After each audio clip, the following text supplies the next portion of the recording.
Welcome to the Indiana Athletic Trainers Association podcast. The IATA is dedicated to advancing the profession of athletic training and empowering membership through advocacy, education, networking, and innovative resources.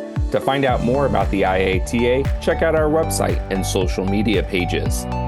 The views and opinions expressed by speakers, guests, or others who have provided materials to and for this podcast are not necessarily those of the IATA. The IATA assumes no responsibility for nor endorses any of the comments, recommendations, or materials that are provided. And welcome back, everybody, to the IATA podcast. And we have another great episode. My name is Daniel Welty and hosting this podcast episode. And we are going to be talking about third-party reimbursement with the none other Clark Simpson. So welcome, Clark, to the podcast. Daniel, thank you. Thanks for inviting me. Well, many people know when we talk about third-party reimbursement, they know the name Clark Simpson. But if you could introduce yourself to those and to get to know you just a little bit better there. Sure. So I've been in Indiana for some time, and so certainly my background as an athletic trainer and have been on the business side for some time. Was a private practice owner in Anderson. Was vice president with Community Health Network for a number of years, and then I worked for the NATA as the national manager of strategic business development. Back from 2012 through 2016. And that's really where the third-party reimbursement pilot first started. It was really presented to the NATA board of directors as a possibility, and as something that the NATA nationally would want to attack and to be able to do that. And so I did that presentation and put that forward. And the pilot was put forward, and every state in the country could apply for it. And it ended up that we had three pilot states, and that was Wisconsin, Ohio, and Indiana were the original pilot states. And so we set that up and went with it, and I managed it through 2016. And then I stepped away to kind of concentrate on my consulting and to do that. Joe Green, that many people will recognize Joe's name, because Joe kind of took it over in 2016 and continues through today, where finished up the pilot, and now it's known as the third-party reimbursement initiative. So that's a little bit of kind of the history, my history with the third party and what I've done. I am the current COPA chair here in Indiana, as you know, Daniel, and so it's working with people not only on third-party reimbursement, but any kind of business strategies that they may have. On anything to advance the practice of athletic training is something that COPA works on. So I'm a resource here and want to help anybody within our state to advance our practice as far as we can. Yeah, absolutely. And today, when we're on the podcast, we're going to be talking a lot about third-party reimbursement and that related to athletic training. But reimbursement isn't a stranger in the healthcare industry. But I think this podcast really specifically within the athletic training community and what we're doing from that aspect. So what is third-party reimbursement? Well, third-party reimbursement is really, if you break it down, you're having somebody else or a third party pay for the services that are being provided. And so basically it's insurance or insurance companies. However, a lot of people don't understand there's all kinds of different insurance. And so all the way from, most of us will think of insurance, commercial insurance, Blue Cross Blue Shield, or Aetna, United Healthcare, Humana, those type of insurance companies. But there's also workers' comp insurance. All of us know about Medicare. So we've got CMS, which is Medicare and Medicaid. But third-party payer is being able to provide a service, in this case, athletic training, and be able to do that meets something that the insurance company has a policy on and a benefit, and be able to bill those services and be able to be reimbursed as a professional provider for providing those services. And as we talked about reimbursement and third party, is there, and specific to Indiana, is there anybody that you're aware of that's doing this third party reimbursement on a consistent basis? Well, there have, we kind of talked off camera, Daniel, a little bit when we came into it, kind of who is doing this. There was more billing going on kind of pre-COVID. We'd gone through the pilot and that sort of thing through, like I said, we started in 2013 up through 16, 17. And so pre-COVID, there was two or three fairly large health systems that were billing pretty consistently and that sort of thing. We kind of hit COVID. A lot of things kind of shouldered down a little bit with that. As we've come out of it, again, the recovery, there are still a health system or two that's billing. I have worked with one athletic trainer who owns a rehab practice in the state and does not only athletic training, but also has PTs and OTs that works for him and does that. And he does bill athletic training services. Now, I think it would be good to point out, Daniel, when we're talking about billing, we're kind of talking about two types of billing. There's incident to billing, and incident to billing would be, Daniel, if you were working for, Dr. Smith in a practice, and Dr. Smith wrote an order or whatever for you to do some home exercises or sort of that, you could actually provide the therapy there and in the office and teach them exercises, have them demonstrate, et cetera, and meet all of the criteria for billing. And then that billing could be done underneath that doctor's MPI number or the facility number. And so that's called incident to billing, where we're really billing under another professional's name. And a lot of people don't think about it, but that's very common. I mean, we all go to physicians' offices. We all have CAS techs or radiology techs or nurses or whatever that are doing things.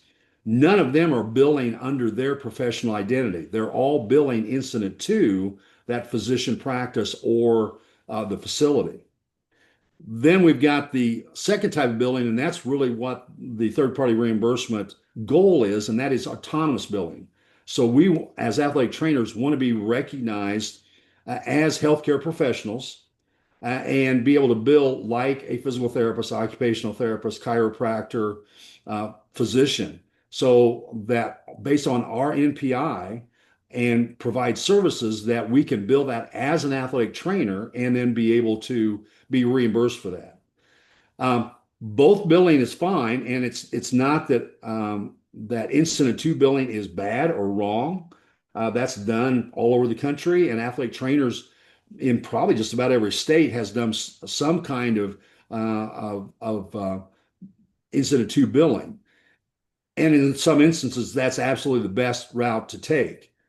From a professional standpoint, the goal for us is to elevate the profession. And so when we can be recognized by insurance providers, especially, I mean, the golden goose would be for us to be recognized by Medicare, Medicaid, by CMS.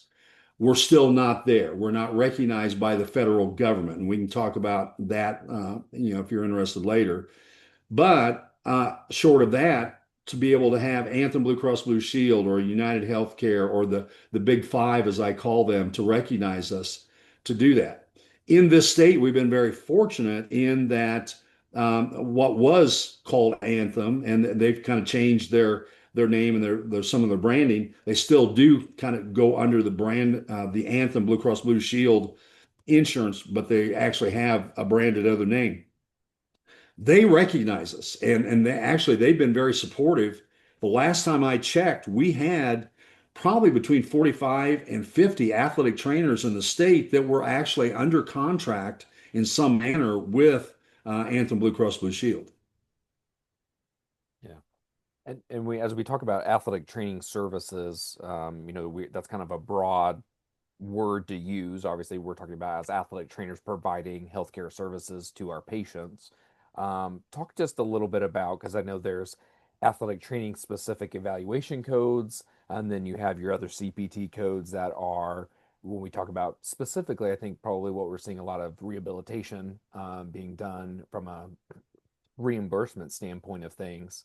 Talk a little bit about what those CPT codes and how they don't necessarily differ from our other rehab colleagues. No, no, absolutely. That's a great point, Daniel. It's so when we're looking at when we're talking about athletic training services you brought up, there's a lot of things we do, all the way from education prevention all the way through, the immediate injury and care for that to rehab and then post rehab and all the way back to return to play, et cetera. So there's quite a continuum there. For billing insurances, they will not pay for services that they have to meet a certain criteria, and it's listed out on all of the websites and et cetera, the criteria they do. It has to be medically necessary. And so, what is medically necessary? Usually that is a prescription from, usually it's a physician, chiropractor, even a DO to do that. And if a physician has written that up and whatever, and written that order for rehabilitation or dictated that, nobody writes anymore. It's all dictated electronically. Electronic, So, yep. but but so it has to be medically necessary. So as an athletic trainer, those services that we may do pre-work like that, insurance is not going to pay for that. They'll pay for the rehab portion. So you've got somebody that's got a significant ankle sprain during that acute aspect, and you're working through that. Once they get to a point where they're now ambulating pretty well and walking in so many feet and et cetera, now they're past that acute stage. Insurance will stop paying for that. They're not going to pay for the total recovery and return to play or to work that an athletic trainer is going to do. Same thing, ACL rehab or rotator cuff rehab, any of those. So it would be that medically necessary part of that needed to get people back to activities of daily living. Once they hit that kind of activities of daily living, now they're not going to pay for that. So that's something we need to understand. And to your point, the CPT codes. Those are often misunderstood. Those are owned by the American Medical Association, so by the AMA, so not by the federal government or whatever. The AMA are the ones that own those codes. And those codes are for qualified healthcare professionals. And, being a little bit of the nerd that I am and some reading some of the CPT stuff, if you look in the first 2 or 3 pages of a CPT code book, it talks about that these are for qualified healthcare professionals. And so that's a term that I always use in my presentations. That's what we want to be recognized as in athletic trainers, as a qualified healthcare professionals, because that is the language to do. And we are. It's just being able to get people to recognize us that. But those codes are written for anyone who is trained, certified, and licensed to provide the services that those codes describe. They are not profession specific. So in the 9700 series, the physical medicine rehab series within CPT codes, most coders will say those are physical therapy codes because the reality is that 75 to 80% of the time nationally, those codes are used by physical therapy. That's just the volume business, and that's what they're used to seeing. But the reality is that certainly athletic trainers, occupational therapists, chiropractors, massage therapists, a physician themselves, a DO, could use those codes if they're doing the service that CPT code describes. So that's what we're talking about billing in doing that. And we have to follow, we per the NATA and the work that we've done, we follow Medicare guidelines for medically necessary, and we also follow Medicare guidelines for documentation and that sort of thing. Why do we do that since we're not recognized by Medicare? Well, they're really the gold standard, and they're the most, if you want to say bureaucratic, if you will. If you follow Medicare guidelines in all of that, you've you've done everything possible and appropriate to do that.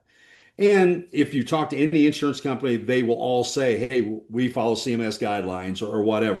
So that is just something the NATA and through the work that we've done in third party reimbursement initiative, that's the standard that we set to do that. Yeah. I just wanted to bring that up because I think it's important as we were talking about services, and we kind of use that as a global term as far as us providing those services as athletic trainers that, the CPT codes, and when it comes to looking at those, and I think many people that have at least heard about third party reimbursement understand that it's not because of, oh, we've billed this as an athletic trainer, these CPT codes, that's why they're denying it. Usually there's probably something going on. Maybe something wasn't documented, or maybe something else maybe was the issue, not necessarily because of an athletic trainer when everything is followed to the T. Does that make sense? What I'm trying to say Oh, there, Clark? absolutely. Yeah. Absolutely. And, and there's a lot of distinction as to, if you are billing, are you meeting the qualifications to be able to bill that? Basically, the CPT codes are set up that if you're providing therapeutic exercise, which is the very typical that we're going to do, or manual therapy with that, that it requires a qualified healthcare professional or skilled person to be doing that. Um, Back in the old days, and I'm the guy with the gray hair here, so I remember those days. You could bill any physical therapist, because I ran rehab clinics. We would bill therapeutic exercise. We might have three patients going at a time, and somebody was over on the treadmill, and somebody's exercise bike, somebody's doing that, and we're billing therapeutic exercise on all of them. You can't do that anymore. If they audit you or whatever, you're going to get that. Basically, you've got to be able to be in contact or be there guiding, that patient through various things and what they're doing. They may be on the treadmill, but you need to be there, make sure that their gait is appropriate. They're doing this, that, and the other, and it really meets that criteria. Um, and your documentation has to represent that. So that's the other thing that not only athletic trainers, I like to pick on us sometimes, but I don't know too many physical therapists that like all the documentation that they have to do either. And I know physicians don't like doing it. It's just a thing that we got to do. That none of us got into healthcare to write reports. Nope, absolutely not. But part of the job in many aspects, but very important, obviously, as we all know that as athletic trainers.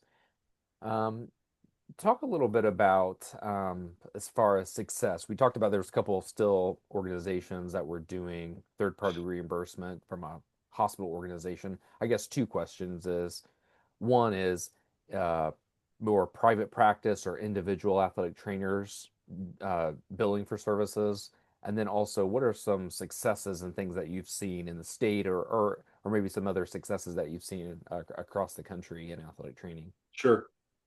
Uh, so in leaning into that, um, I would say, and I tend to be known as the third party reimbursement guy. I mean, I'm the one that presented to the NATA, started this and all that.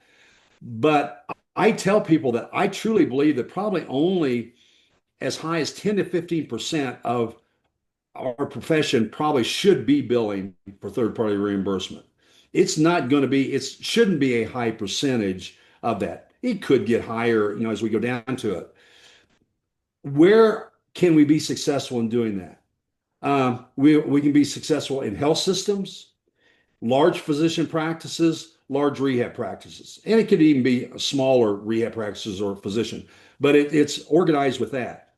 The reason I say that is to do third party billing takes a lot of resources. You got to have the CMR to be able to plug that in. You've got to be able to do the coding to get it out. You have to have somebody to follow up the coding. When you get paid back, you have to find out, well, did the insurance company pay us what we're supposed to? Or you get denied, how are we going to fight that and return that? And so you're chasing the money all the time. Also, third party reimbursement. I mean, you're lucky if you're getting paid within 30 days after you provide the service. Often it can be 45, 60 days before you're seeing those dollars. The private practitioner, you or I go out and Daniel, you and I decide, hey, we're going to get together and we're going to set up a rehab clinic and that sort of thing. We follow all the rules, and we've checked all the boxes. We've got a great practice act, and we do that. Well, we better have some pretty good money behind us because we're going to have to be providing services, and it's going to be at least a month or two before we're seeing revenue come in from what that rehab we did today, we're going to see in February. And if you are doing um, cash basis, and so a lot of the things that I teach and I work with athletic trainers around the country on cash, you provide those services, you get paid today. And so you get that cash or that check or that debit card or whatever the case may be, and you're paid right away and able to move forward that. Plus, you don't have to chase the money. You don't have to have the fancy CRM system. You don't have to hire people to do it for you. So the cost of doing business to bill third-party reimbursement is heavy. It is important, but that's why, when I work with and I work with multiple states. My latest contract was with the state of Nebraska, and we work with the health systems that they already have this established. They already know how this works. They already have the coders and et cetera to do that. So the system is established. The same thing is going to be true for that large physician practice or that rehab practice. They're already billing. They have the system, so you plug that in. The athletic trainer that I mentioned here in the state is successfully doing this and billing PT, OT, and AT services. It's something he wanted to have a comprehensive rehab practice and not just do athletic training services.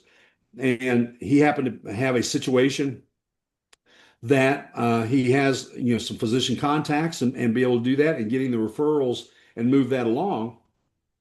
And so he's been able to set that up, has got a part-time biller, and he's able to make that work. But he's billing kind of all of those, not just billing athletic training. So to my knowledge, at least in Indiana, he's the only one kind of in the private practice realm that is really billing. The other people that would be successful, like I said, there's two, three larger health systems. There was one smaller health system that small county hospital that we'd worked with that did it, and they did it successfully. What we find is there's kind of an ebb and flow. Like if we're here today, and Daniel, you and I are working in some department, and we've got either the director or a vice president above us, and they're interested in driving revenue, and we convince them and whatever, and so we go through the process and we start doing that billing, and we're having some success. That vice president leaves, a new vice president comes in that's not as either AT centric or whatever, or they just I just don't think this is worth it. We're just going to do whatever.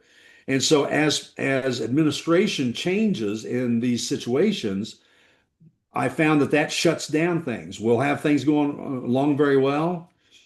It might be the athletic trainer leaves. It might be that you and I are doing it, and you and I decide, well, we move up into management or we do something else. We're not doing it, and there's not other athletic trainers that follow us along to keep that process going. So there's a lot of reasons that there's been this ebb and flow. The positive thing, for everybody, here in Indiana to know is we've got a great practice act.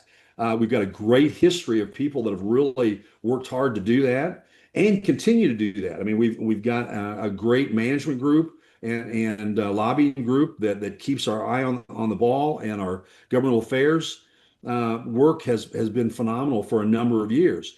So we're there. We've got that, and we've had proven support from insurance companies.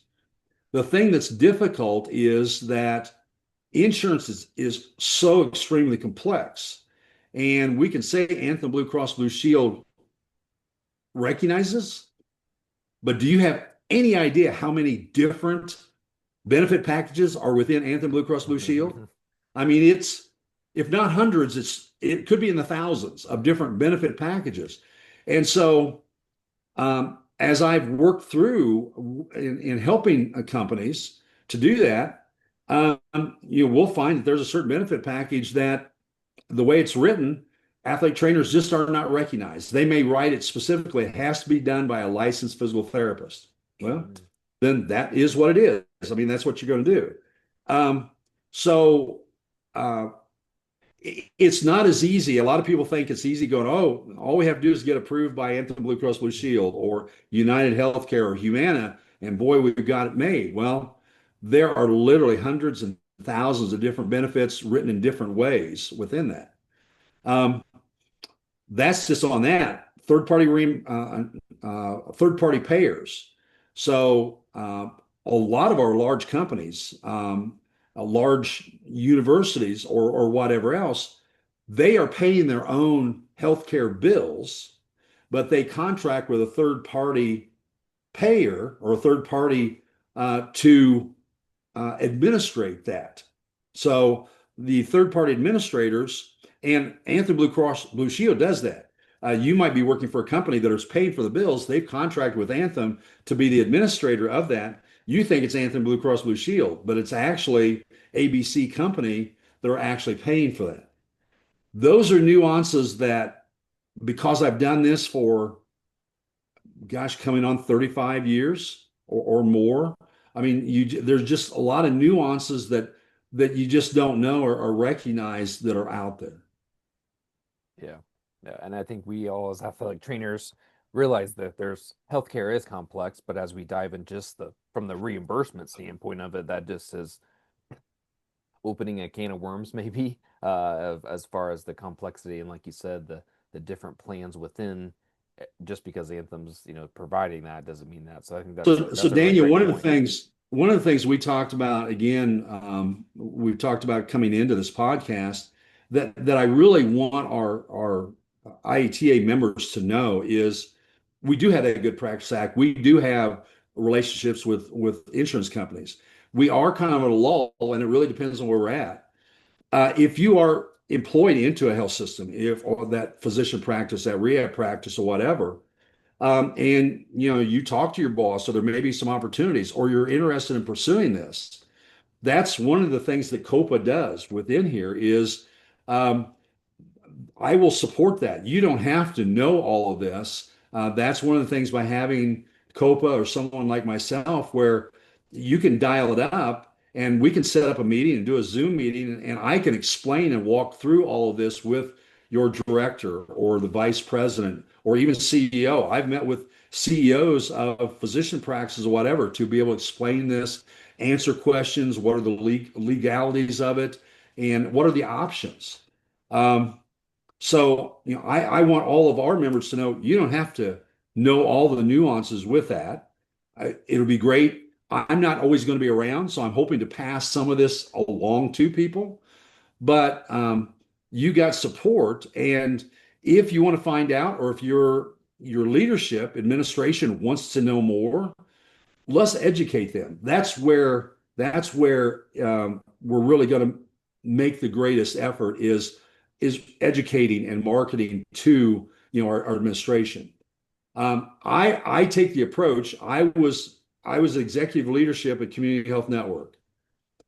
Um, Taking my AT hat off and my administrator hat on, I didn't want anybody telling me what to do. I wanted to strategically plan and know what the options were.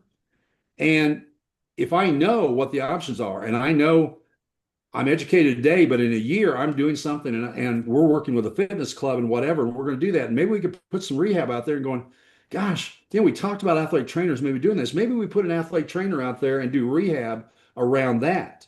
So it's really educating people and playing the long game. This is not a short game. This is a long game of education and continuing to beat the drum. The continued drip of the water with our employers, with insurance companies, to know, and in fact, our members, the many of our younger members. That's part of the reason we're doing this is to hopefully maybe reinvigorate or to know that there is this option out here, and if you want to know more, please reach out. All you got to do is reach out. I'm easy to get a hold of.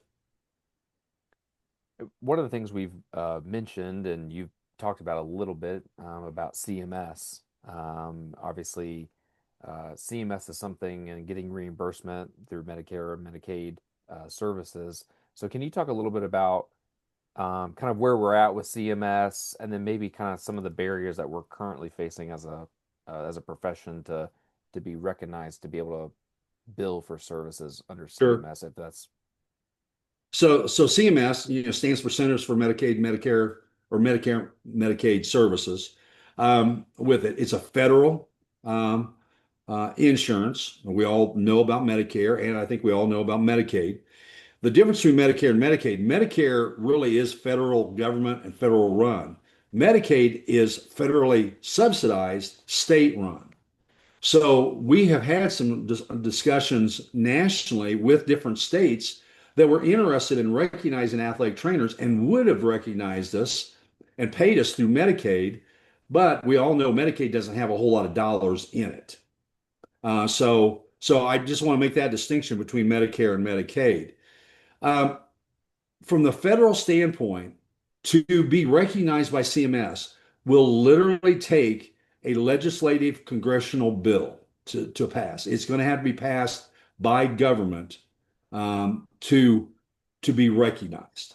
It is a huge uphill battle, but I will tell you, again, I've been around long enough to know physical therapy is the originator, but I remember when occupational therapy was doing the battle to get recognized by CMS and to get paid by payers. Now, most of the generation now would go, OT, they're recognized, they're part of it. Well, they were not always. Chiropractors have fought that battle. They were on the out, and they've had to go through the same battle to be able to convince, to lobby, to be able to demonstrate the outcomes, to be able to get recognized by CMS. So it is a long, tough battle to be able to get recognized by CMS. And literally, it'll take an act of Congress for us to be recognized. The NATA has continued to work on that. We do have a lobbying group in Washington that is contracted by the NATA that keeps their finger on the pulse. We all know that the NATA has hit the hill out in Washington from time to time, usually once a year, to go out talk with legislators about a lot of different topics, about athletic training, but certainly CMS would be one of them. Um, and I know nationally that um, uh, certainly the NATA would like to, because we all recognize that if CMS recognized us, everybody else will, because that removes um, usually that's the argument that Anthem, a United Healthcare, Humana will go, well, we follow CMS guidelines. They don't recognize you, so we're not going to recognize you.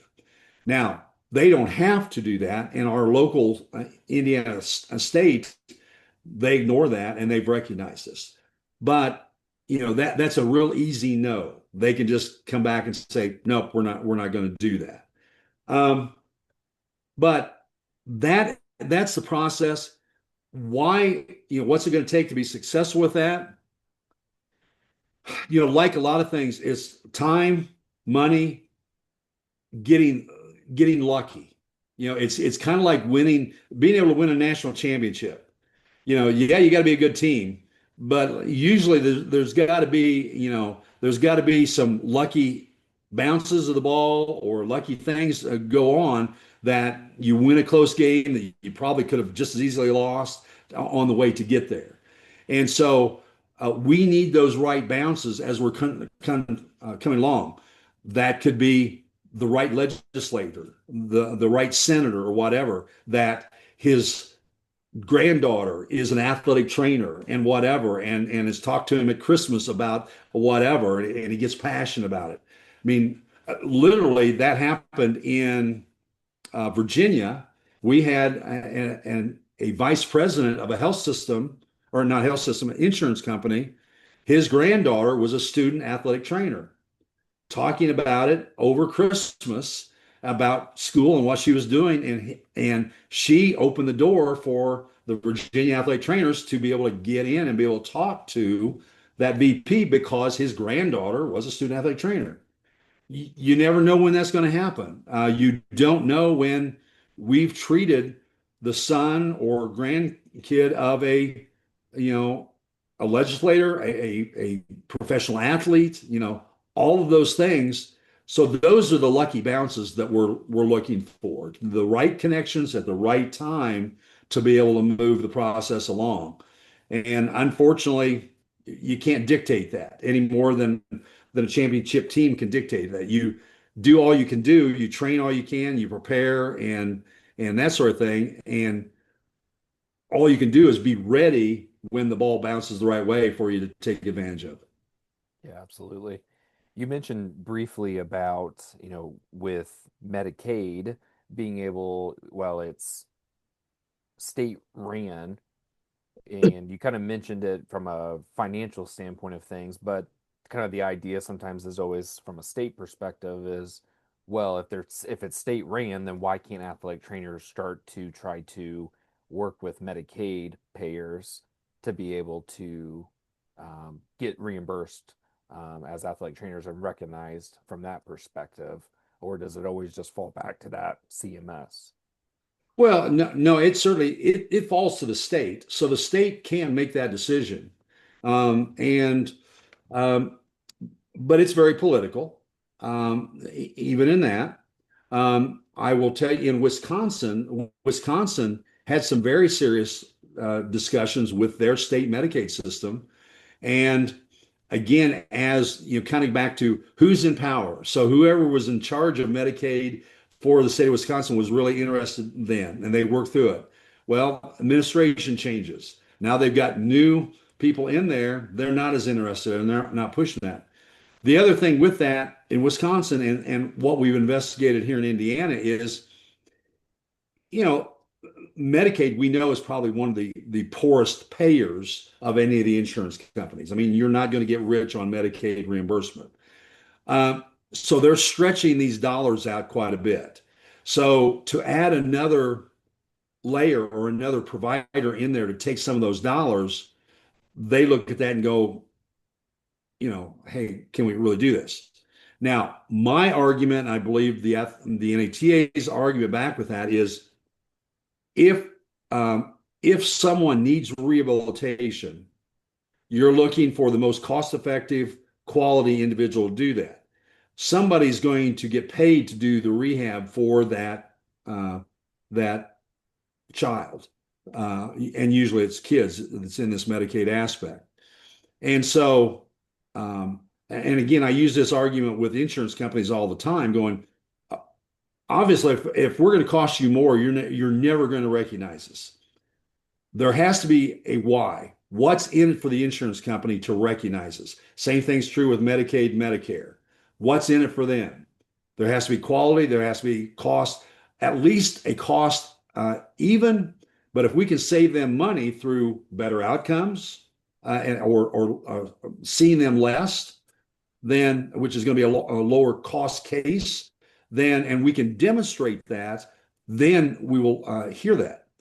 Which kind of leads me, Daniel, to something that I don't know how many of our members would know, but the NATA has financed a research project that the first part of that came out this past year at the NATA, and that research project was done out of the University of Wisconsin. They took University of Wisconsin Health System.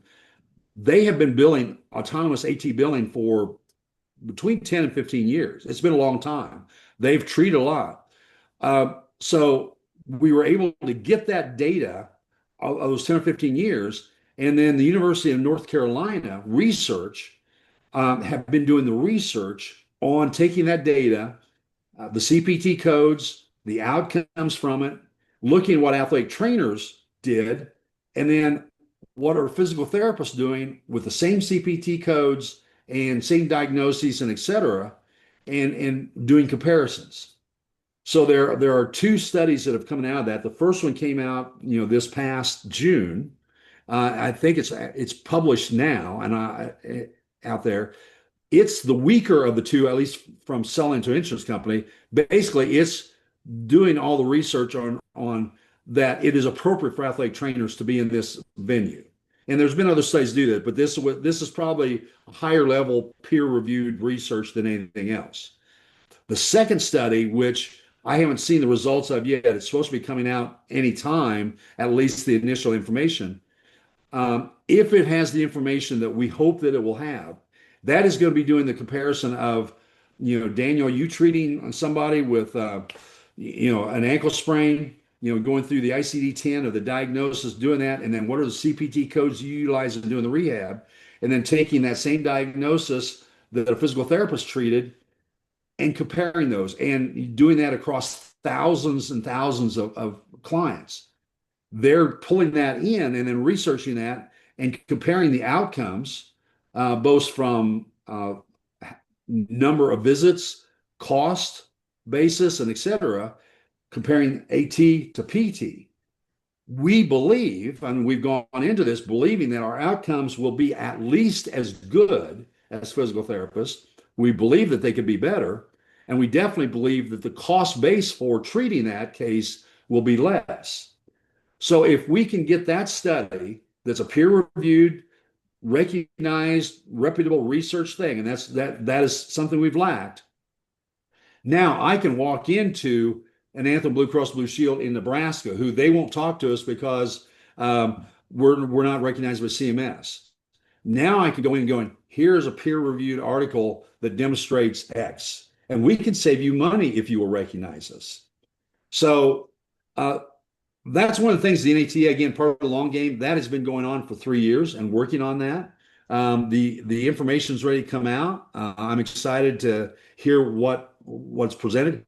That will probably be presented at this June's NATA, I'm sure. But that could be a game changer if the results are what we're hoping for. If they're not, then back to the drawing board, we're doing something else. But Yeah, yeah. And as you say that, I think one of the things to also bring up here is that we're trying to also um, in the healthcare space, right? We know that our population across the U.S. is rising, and we don't have as many healthcare providers. We don't have enough, even when you look at just from a physician standpoint of things. I mean, you look at all healthcare, and it's a decrease in that. And so we have a lot more patients compared to healthcare providers. And so this is provides with this research, and hopefully what we hope to expect is also just providing another option and another way for patients to get the care that they need, and that we can work alongside everybody in healthcare to be able to accomplish this, not making a turf war, but making it, hey, like we have the ability to provide this skill set, and if it works in this particular setting or this particular hospital system, then that's kind of what we want to go with. So I think that's just no, important to make. no, Daniel, that's a great point, and thanks for bringing that up because that is a selling point. Let's take our own state. When you go south of Indianapolis, down toward Kentucky, Louisville, I mean, there's a scarcity of athletic trainer. There's a scarcity of healthcare professionals, as you say, physician, physical therapy, nurses, and whatever. And so we do have athletic trainers that are being very successful in filling in some of that gap down there. Now, they're not doing it necessarily under third-party reimbursement. They're setting up and doing contracts and cash basis, but they are meeting needs. And because it is a need in that, and because of the lack of healthcare providers, that's one of the arguments that we went to in Nebraska, because Nebraska has a lot of rural territory. And so we worked with the Rural Healthcare Association, or the Rural Hospital Association, um, looking at that.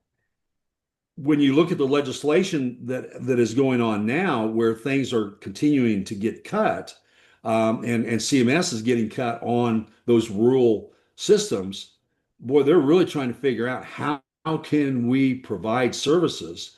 And if you can pair an athletic trainer with a physician, with a nurse practitioner or PA, you have a very strong group that could be in a rural community that can take care of a large portion of what happens.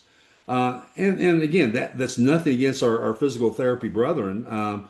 They're great to be a part of that. But when I'm asked I'll have physical therapists ask me, this competition, whatever, between AT and PT, and I describe it this way, and maybe it'll help you all as we do this.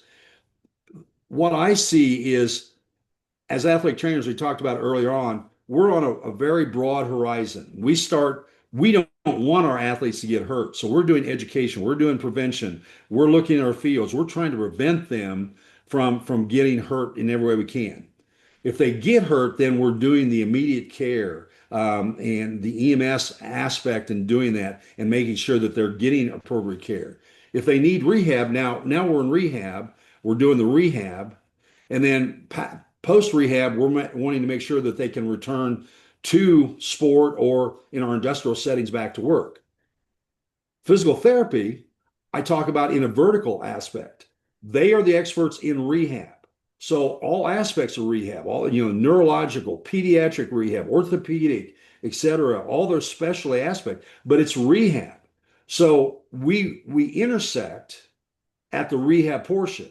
Athletic trainers are going across here, physical therapy and the rehab. We intersect there, but athletic trainers are doing so much more along this way. And these other things, I mean, we're doing it in our secondary schools, we're doing it in our college universities as we should.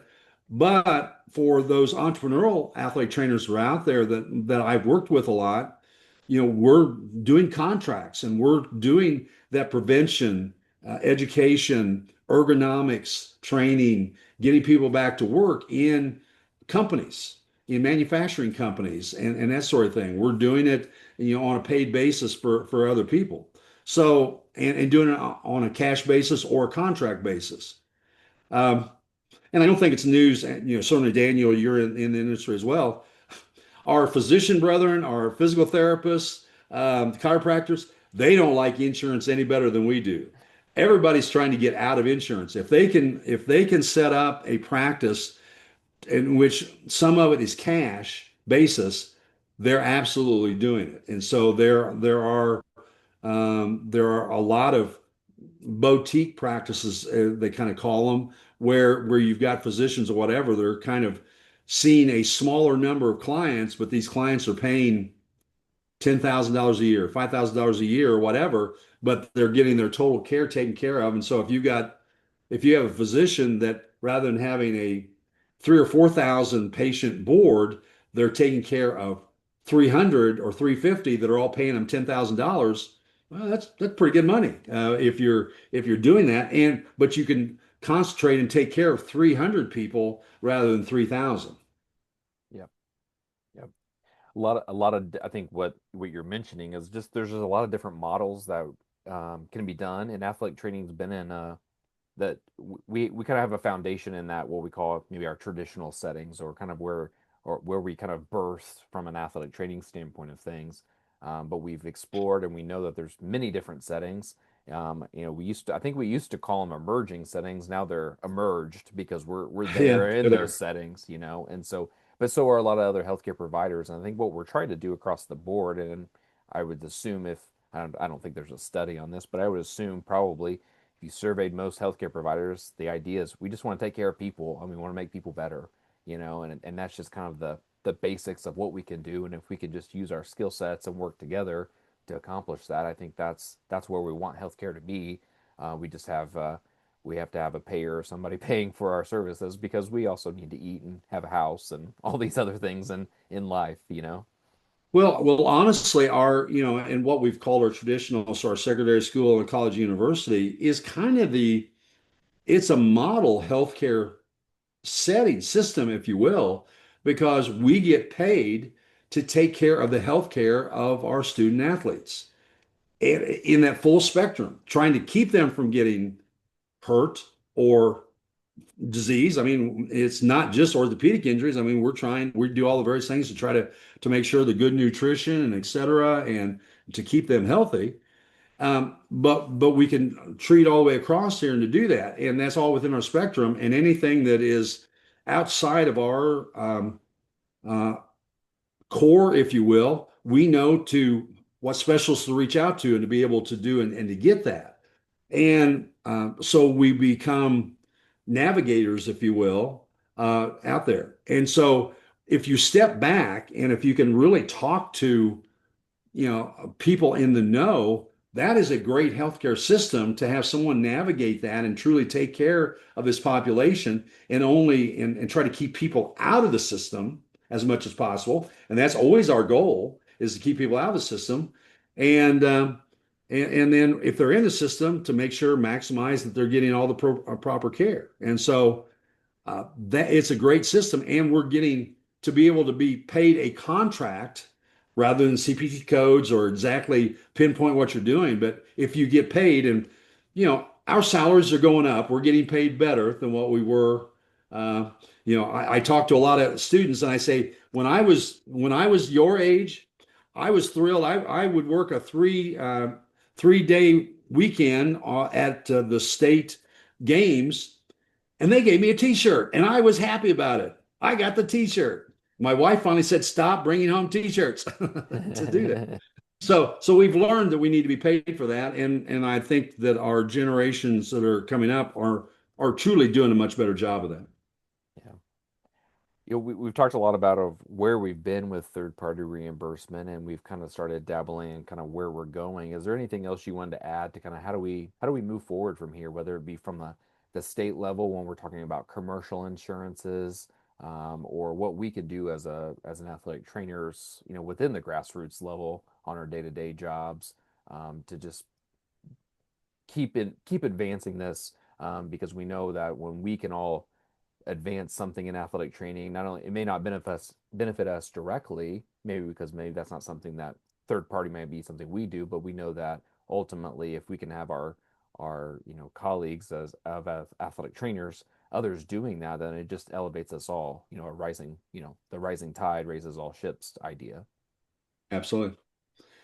Yeah, I think to be able to continue to move forward, where maybe with COVID and moving into it, and there was so much craziness that went through that, and athletic trainers went into all kinds of different positions in health systems, which actually helped us in some ways because they realized, hey, we can do more things than what we were doing before.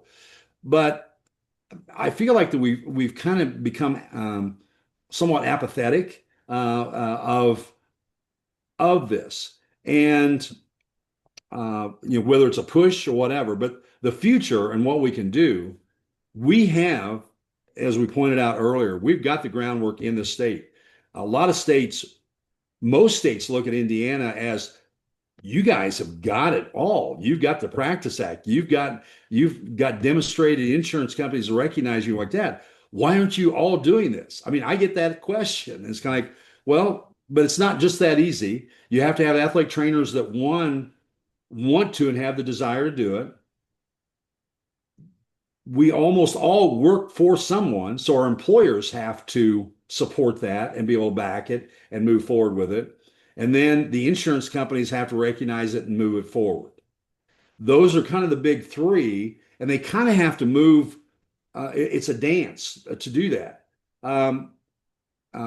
You can't have, and I've had the instance where the employers really want to do this, but all of their athletic trainers were outreach athletic trainers and really had no desire of really doing the rehab or the clinical work to do that. And then I've had clinical athletic trainers that really love the rehab portion and would love to sink their teeth into, with an employer that they had no desire to do that. So again, that goes back to the education marketing standpoint of pulling those together. Because I will tell you, the insurance companies, as I've been out there and I've marketed and talked to the insurance companies, they'll come back and going, well, okay, great. If we do this, how many athletic trainers are you going to have to do this? Well, if you don't have athletic trainers in the state that's willing to do that, and the employer's willing to do that, the insurance companies go, well, why should we bother approving you, because you don't have anybody over here to do it? So it's, you know, what comes first, the chicken or the egg? I mean, literally, they have to kind of march along together in somewhat of a dance to be able to do that.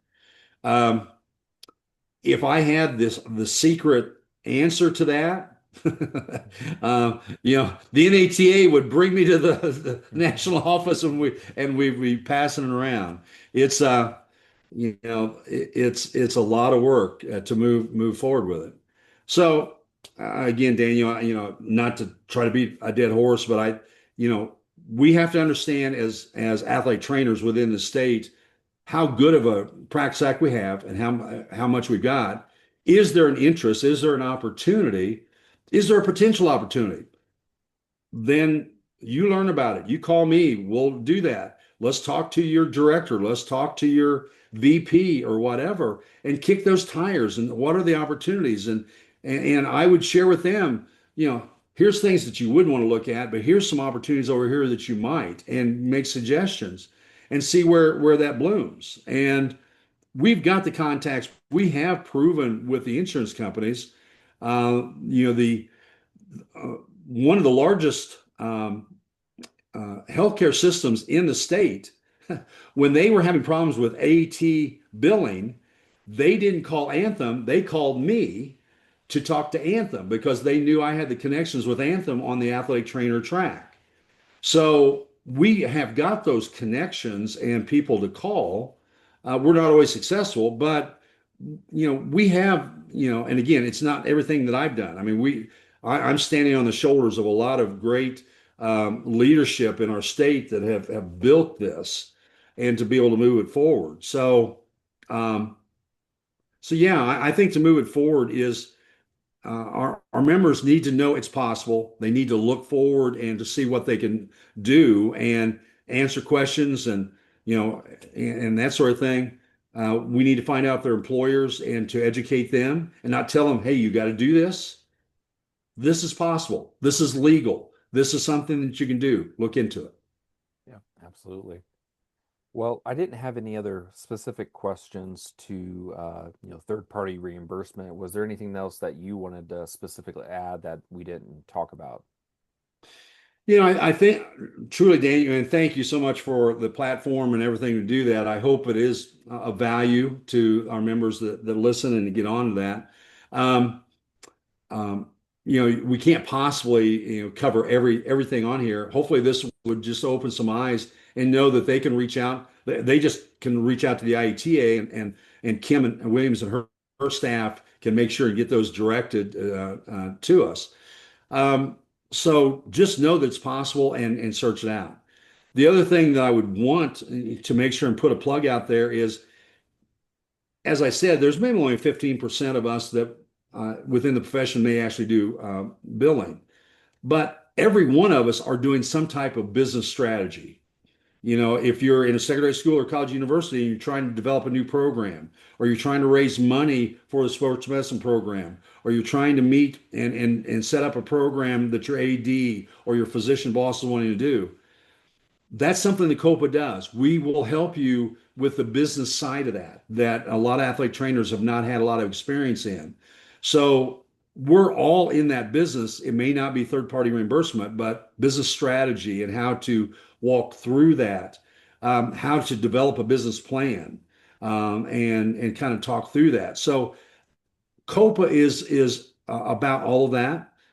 If we've got, I've had a lot of athletic trainers and have helped several in the state that were interested in kind of that, that side job, and to be able to do some performance enhancement or some work along that line for cash to do that. Hey, let's talk about that side gig that you want to do. You've worked in the community for 15 years. You got a great reputation with the community, with the physicians, and et cetera, like that. And it's not always about insurance. You can develop and make some good money with that, and kind of stimulate yourself, to move forward with it. So a lot of different things that, from a COPA standpoint, we're here to support kind of the business, the strategic strategy that people have got. And when in doubt, call and ask. We'll have a conversation. It's not going to cost you a cent to do that. And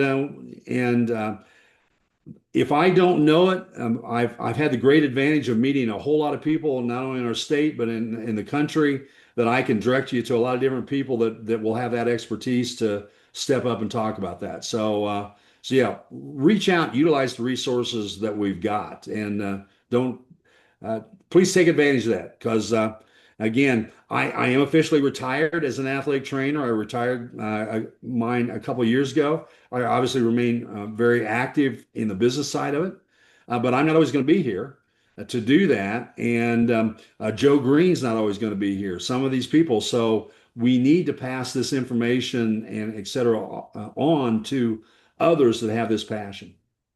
Yeah, and I appreciate you all the information there, and obviously, like you said, Clark, those that are interested or want to know more, specifically those that are IAT members, this is a great benefit for you and what Clark does with COPA and what the IATA in our state has done just to get us from point A to point, I don't want to say, I guess point B, and as we continue to move forward into C, I D, think we've E, gone and B, C, F. and D. We've Yeah. done some nice Yeah. work. I was trying to think, well, I think we've moved beyond B, I think we've hit a few more letters there, but Yeah.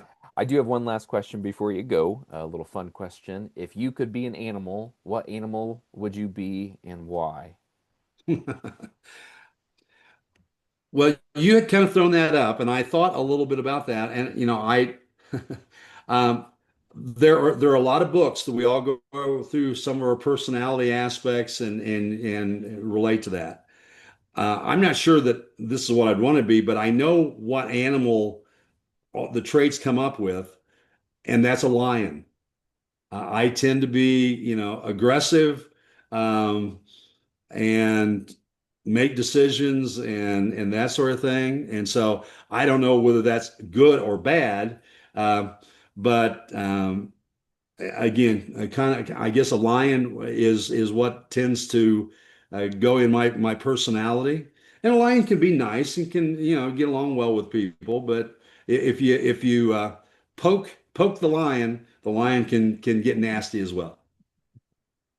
Clark the Lion, everyone. So, well, Clark, I do appreciate you coming on to the IATA podcast and appreciate what you've done for the profession and done for IATA in the state and all those across the country that have benefited from your hard work and your knowledge, specifically in third-party reimbursement. Well, thank you, Daniel. Thanks not only for this, but for doing the podcast and everything that you're doing for the IATA. And I hope we can get a lot of hits on not only this, but the other podcasts you're doing. Yep. Alrighty. You have a great night. Great. Thanks, Daniel. Thank you for tuning in to the Indiana Athletic Trainers Association podcast. We appreciate you taking time to listen and look forward to you joining us again on the next episode. To find out more about the IATA or to get in touch with us, you can visit our website or reach out via social media.